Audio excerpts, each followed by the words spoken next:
बोलिए बृहस्पति देव भगवान की जय, विष्णु भगवान की जय। एक समय एक बहुत प्रतापी और दानी राजा था। वह नित्य गरीबों और ब्राह्मणों की सहायता करता था। यह बात उसकी रानी को अच्छी नहीं लगती थी। वह ना तो गरीबों को दान देती, न ही भगवान का पूजन करती थी और राजा को भी दान देने से मना करती थी। एक दिन राजा शिकार खेलने वन को गए हुए थे। उसी समय बृहस्पति देव साधु के रूप में भिक्षा के लिए द्वार पर आए और भिक्षा मांगी। रानी ने भिक्षा देने से इनकार कर दिया और कहा कि हे साधु महाराज, मैं तो दान पुण्य से तंग आ गई हूँ। मेरे पति सारा धन लुटाते रहते हैं। मेरी इच्छा है कि हमारा सारा धन नष्ट हो जाए। साधु ने कहा, देवी तुम तो बड़ी विचित्र हो। धन वैभव तो सभी चाहते हैं। यदि तुम्हारे पास अधिक धन है तो भूखों को भोजन कराओ, प्यासों के लिए प्याऊ बनवाओ, धर्मशालाएं बनवाओ। जो निर्धन अपनी कुंवारी कन्याओं का विवाह नहीं कर सकते, उनका विवाह करवाओ। ऐसे और कई काम हैं जिनको करने से तुम्हारे कुल का यश लोक और परलोक में फैलेगा। परंतु रानी पर उपदेश का कोई प्रभाव नहीं पड़ा। वह बोली, महाराज आप मुझे कुछ ना समझाएं। मैं ऐसा धन नहीं चाहती जो हर जगह बांटती फिरूं। साधु ने उत्तर दिया, यदि तुम्हारी ऐसी इच्छा है तो तथास्तु। तुम ऐसा करना कि बृहस्पतिवार के दिन घर को गोबर से लीपना, अपने केशों को धोना, राजा को हजामत करवाने की कहना, भट्टी चढ़ाकर कपड़े धोना। ऐसा करने से तुम्हारा सारा धन नष्ट हो जाएगा। यह कहकर साधु महाराज वहां से अंतर्ध्यान हो गए। साधु के अनुसार कई बातों को पूरा करते हुए केवल 3 बृहस्पतिवार ही बीते थे कि राजा रानी की समस्त धन संपत्ति नष्ट हो गई और वे भोजन के लिए भी दोनों समय तरसने लगे। एक दिन राजा ने रानी से कहा कि हे रानी, तुम यहीं रहो, मैं दूसरे देश को जाता हूँ, क्योंकि यहाँ पर सभी लोग मुझे जानते हैं, इसलिए मैं कोई छोटा कार्य नहीं कर सकता। ऐसा कहकर राजा प्रदेश चला गया। वहां जंगल से लकड़ी काटकर लाता और शहर में बेचता। इस तरह वह अपना जीवन व्यतीत करने लगा। एक बार जब रानी और दासी को 7 दिन तक बिना भोजन के रहना पड़ा, तो रानी ने अपनी दासी से कहा, हे दासी, पास ही के नगर में मेरी बहन रहती है। वह बड़ी धनवान है। तू उसके पास जा और कुछ ले आ, ताकि थोड़ी बहुत गुजर बसर हो जाए। दासी रानी की बहन के पास गई। उस दिन गुरुवार था और रानी की बहन उस समय बृहस्पतिवार व्रत की कथा सुन रही थी। दासी ने रानी की बहन को अपनी रानी का संदेश दिया, लेकिन रानी की बहन ने कोई उत्तर नहीं दिया। जब दासी को रानी की बहन से कोई उत्तर नहीं मिला तो वह बहुत दुखी हुई और उसे क्रोध भी आया। दासी ने वापस आकर रानी को सारी बात बता दी। सुनकर रानी ने अपने भाग्य को कोसा। उधर रानी की बहन ने सोचा कि मेरी बहन की दासी आई थी, परंतु मैं उससे कुछ नहीं बोली तो वह बहुत दुखी हुई होगी। पूजन व कथा पूर्ण कर वह अपनी बहन के घर आई और कहने लगी, हे बहन, मैं बृहस्पतिवार का पूजन कर रही थी। तुम्हारी दासी मेरे घर आई थी, परंतु जब तक कथा होती है तब तक न तो उठते हैं और न ही बोलते हैं, इसलिए मैं नहीं बोली। कहो बहन, दासी क्यों आई थी? तब रानी बोली, बहन तुमसे क्या छिपाऊं, हमारे घर में खाने तक को अनाज नहीं है। ऐसा कहते कहते रानी की आंखें भर आई। उसने दासी समेत पिछले 7 दिनों से भूखे रहने की बात अपनी बहन को बताई। रानी की बहन बोली, सुनो बहन, भगवान बृहस्पति देव सबकी मनोकामना पूर्ण करते हैं। देखो, शायद तुम्हारे घर में भी अनाज रखा हो। पहले तो रानी को विश्वास नहीं हुआ, पर बहन के आग्रह करने पर उसने अपनी दासी को अंदर भेजा तो उसे सचमुच अनाज से भरा हुआ एक घड़ा मिला।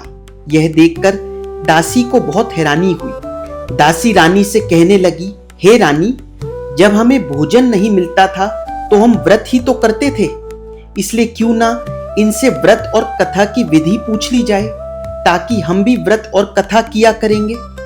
तब रानी ने अपनी बहन से बृहस्पतिवार के व्रत की पूरी विधि बताने को कहा। उसकी बहन ने बताया, बृहस्पतिवार के व्रत के दिन चने की दाल और मुनक्का से विष्णु भगवान का केले की जड़ में पूजन कर घी का दीपक जलाएं। कथा सुनकर पीला भोजन ही करें, इससे बृहस्पति देव प्रसन्न होते हैं। इस तरह व्रत और पूजन विधि बताकर रानी की बहन अपने घर को लौट आई। 7 दिन के बाद जब गुरुवार आया तो रानी और दासी ने व्रत रखा। दासी गुड़साल में जाकर चना और गुड़ ले आई, फिर उनसे केले की जड़ में विष्णु भगवान का पूजन किया। अब पीला भोजन कहां से आए, इस बात को लेकर दोनों बहुत चिंतित थे, क्योंकि उन्होंने सच्ची श्रद्धा से व्रत रखा था। इसलिए बृहस्पति देव प्रसन्न होकर एक साधारण व्यक्ति का रूप धारण कर 2 थालों में सुंदर पीला भोजन दासी को दे गए। भोजन पाकर दासी प्रसन्न हुई और फिर रानी के साथ मिलकर भोजन ग्रहण किया। उसके बाद वे हर गुरुवार को व्रत और पूजन करने लगी। बृहस्पति भगवान की कृपा से उनके पास फिर से बहुत धन संपदा हो गई, परंतु रानी फिर से पहले की तरह आलस्य करने लगी। तब दासी बोली, देखो रानी, तुम पहले भी इस प्रकार आलस्य करती थी। तुम्हें धन रखने में कष्ट होता था, इसलिए तुम्हारा सभी धन नष्ट हो गया।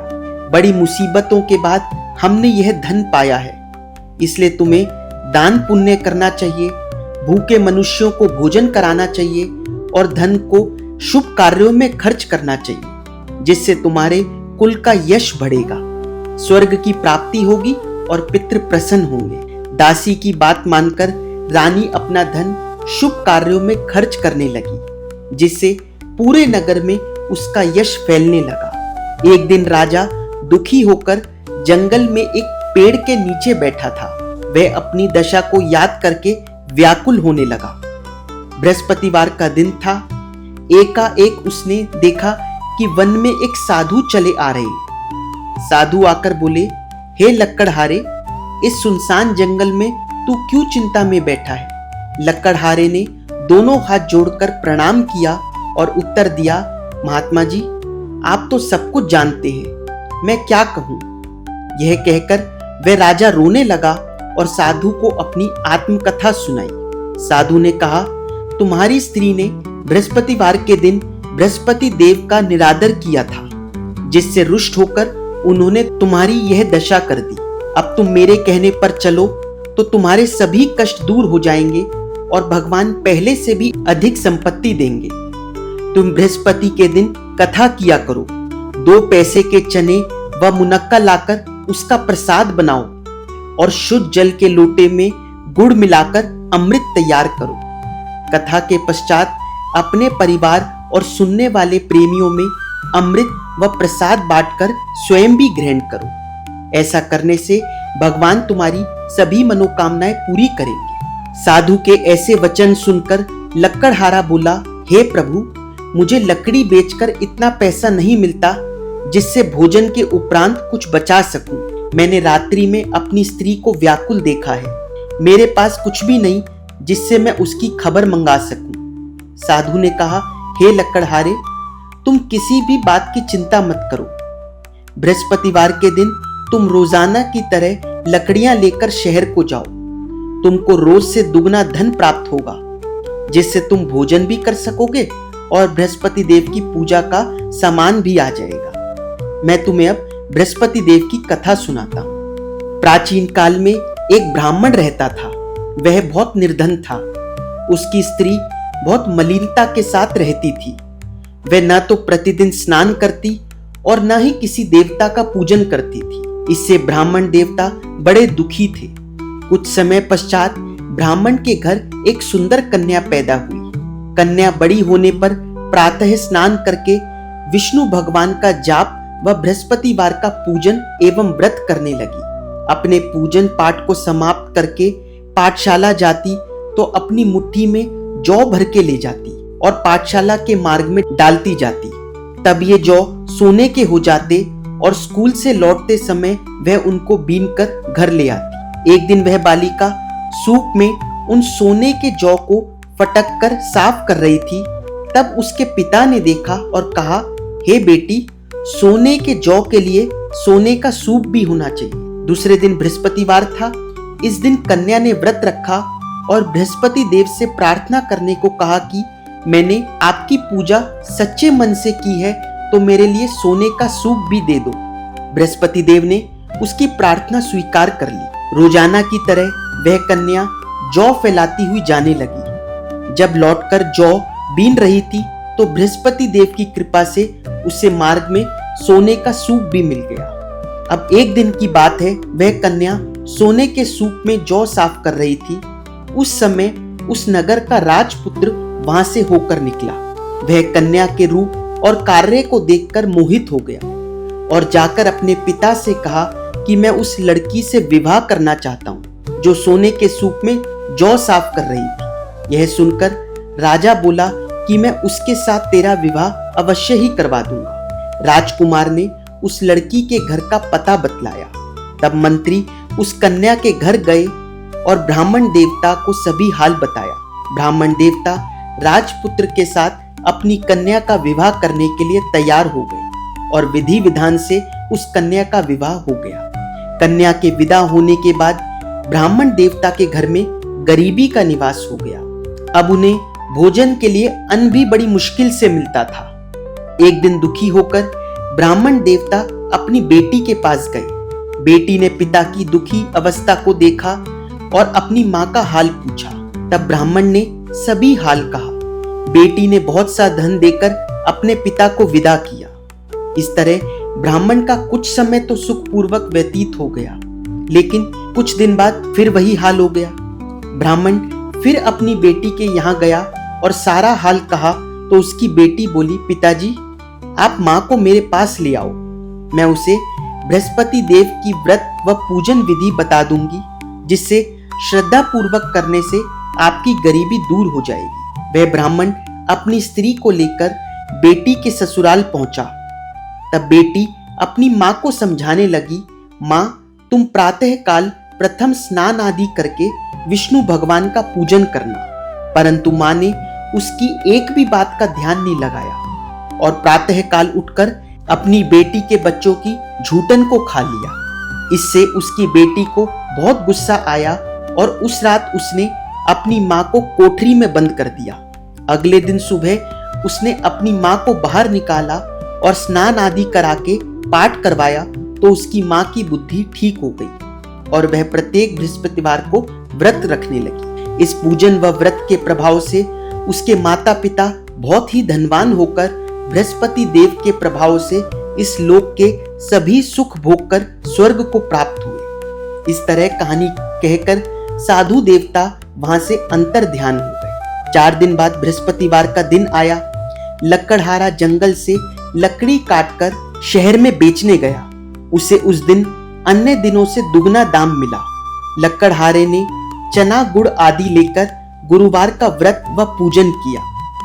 जब दोबारा गुरुवार का दिन आया तो वह बृहस्पतिवार का पूजन और व्रत करना भूल गया। इस कारण बृहस्पति भगवान नाराज हो गए। उस दिन उस नगर के राजा ने विशाल यज्ञ का आयोजन किया था और नगर में यह घोषणा करवा दी कि कोई भी नगरवासी अपने घर में भोजन न बनावे, समस्त जन मेरे यहाँ ही भोजन करने आवे। उस दिन लकड़हारा कुछ देर से पहुंचा तो राजा उसको अपने साथ महल में ले गए और अपने कक्ष में भोजन कराने लगे। तभी उस समय रानी भी वहां आ गई और उसने देखा कि जिस खूंटी पर उसका हार लटका हुआ था वह वहां पर नहीं है। रानी ने निश्चय किया कि मेरा यह हार इसी लकड़हारे ने चुराया है। तब रानी के कहने पर राजा ने उसी समय सिपाहियों को बुलाकर उस लकड़हारे को कारागृह में डलवा दिया। अब लकड़हारा दुखी होकर विचार करने लगा कि न जाने कौन से जन्मों के कर्म से मुझे यह कष्ट प्राप्त हुआ है, और उस साधु को याद करने लगा जो जंगल में मिला था। उसी समय बृहस्पति देव साधु के रूप में प्रकट हुए और उसकी दशा को देखकर कहने लगे, अरे मूर्ख, तूने बृहस्पति देव का पूजन नहीं किया था, इसी कारण तुझे दुख प्राप्त हुआ है।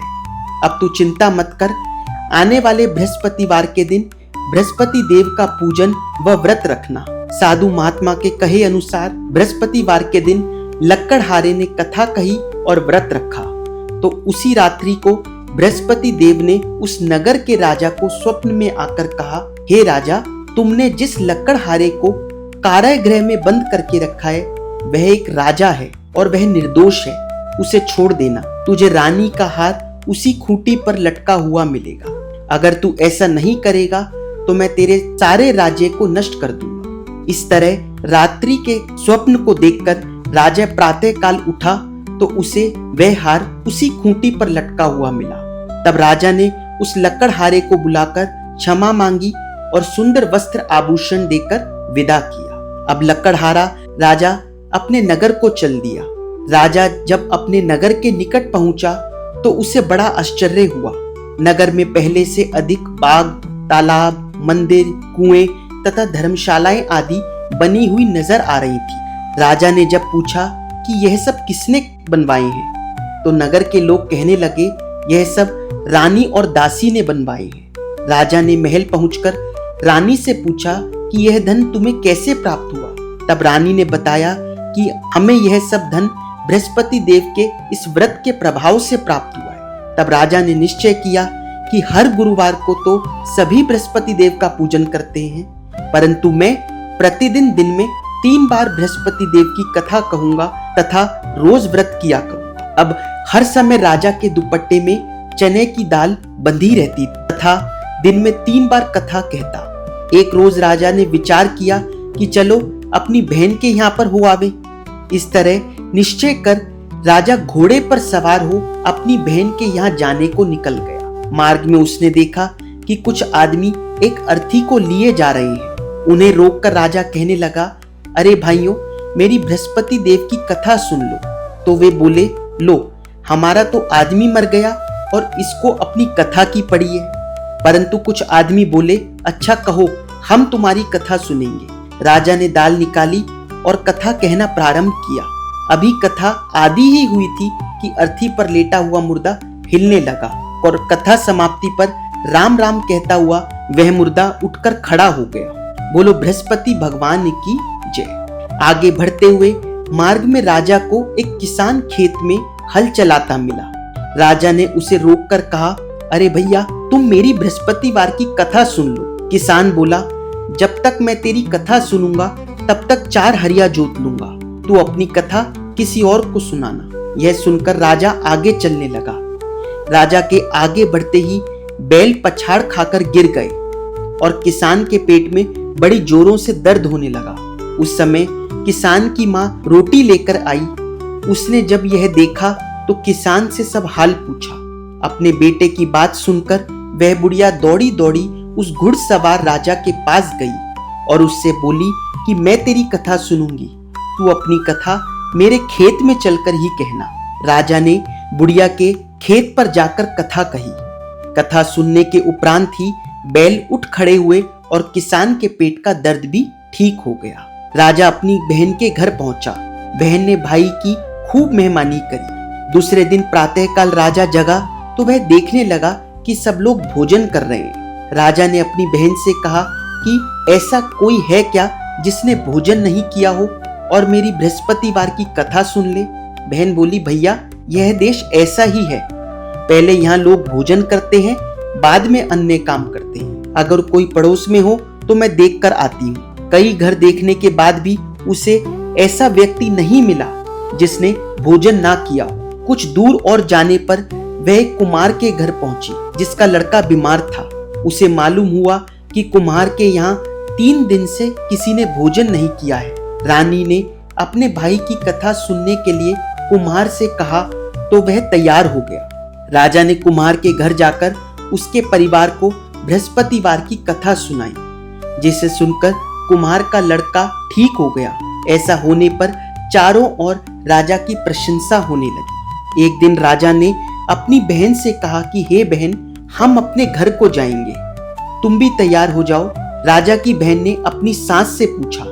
सास ने कहा, हाँ चली जा, परंतु अपने लड़कों को मत ले जाना क्योंकि तेरे भाई के कोई औलाद नहीं है। बहन ने राजा से कहा, भैया, मैं तो चलूंगी पर कोई बालक नहीं जाएगा। तब राजा बोला कि जब कोई बालक ही नहीं चलेगा तब तुम भी क्या करोगे। बड़े दुखी मन से राजा अपने नगर को लौट आया। राजा ने अपनी रानी से कहा कि हम निर्वंशी राजा हैं। तब रानी बोली, हे प्रभु, बृहस्पति देव ने हमें सब कुछ दिया है, वह हमें औलाद भी अवश्य देंगे। उसी रात बृहस्पति देव ने राजा को स्वप्न में आकर कहा, हे राजा उठ, सभी चिंताएं त्याग दे, तेरी रानी गर्भ से है। स्वप्न में बृहस्पति देव की यह कथा सुनकर राजा को बड़ी खुशी हुई। 9वें महीने में रानी के गर्भ से एक सुंदर पुत्र पैदा हुआ। सच्ची भावना से राजा और रानी ने उनकी कथा का गुणगान किया तो उनकी सभी इच्छाएं पूर्ण हुई। जो सच्ची श्रद्धा से बृहस्पतिवार का पूजन करता है, दूसरों को कथा पढ़कर सुनाता है या सुनता है, तो बृहस्पति देव उनकी सभी मनोकामनाएं पूर्ण करते हैं, सदैव उसकी रक्षा करते हैं। कथा सुनने के बाद प्रसाद बांटना चाहिए और स्वयं को भी ग्रहण करना चाहिए। हृदय से उनका मनन करते हुए जयकारा बोलना चाहिए। बोलो बृहस्पति देव भगवान की जय, बोलिए विष्णु भगवान की जय। आइए बृहस्पति देव की आरती करते हैं। ओम जय बृहस्पति देवा, ओ स्वामी जय बृहस्पति देवा। छिन छिन भोग लगाऊं, छिन छिन भोग लगाऊं, कदली फल मेवा। ओम जय बृहस्पति देवा। तुम पूर्ण परमात्मा, तुम अंतर्यामी, ओ स्वामी तुम अंतर्यामी। जगत पिता जगदीश्वर, जगत पिता जगदीश्वर, तुम सबके स्वामी। ओम जय बृहस्पति देवा। चरणामृत निज निर्मल, सब पातक हरता, ओ स्वामी सब पातक हरता। सकल मनोरथ दायक, सकल मनोरथ दायक, कृपा करो भरता। ओम जय बृहस्पति देवा।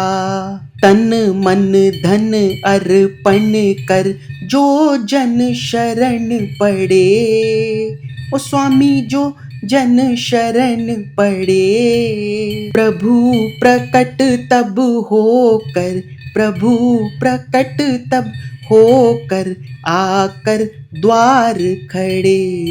ओम जय बृहस्पति देवा।